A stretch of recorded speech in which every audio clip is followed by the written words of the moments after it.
Hey, hello everyone, attention please, and again welcome back to my 30 days weight gain challenge. প্রতিদিনের মতো এখানে কিশমিশ ভেজানো জল আমি জল থেকে কিশমিশটা উঠিয়ে নিচ্ছি। তোমরা তোমাদের ওয়েট গেইনের বিষয়ে বিভিন্ন আইডিয়া আমার সাথে শেয়ার করতে পারো, আমাকে সাজেস্ট করতে পারো।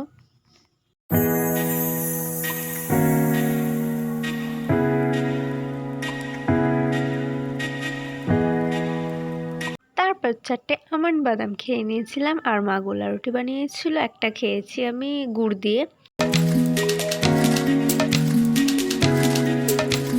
তারপর লাঞ্চ করেছিলাম, এখানে মাছের তেল ছিল আর পুঁই শাক মিষ্টি কুমড়ো দিয়ে, আর ছিল মাছের ঝোল।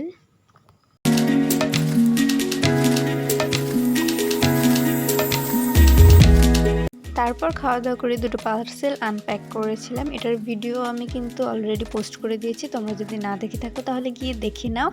আর বিকেলে আমি খেয়েছিলাম দুটো খেজুর। দেন ডিনার সারার পরেও একটু ক্রেভিংস হচ্ছিল চকলেট খাওয়ার।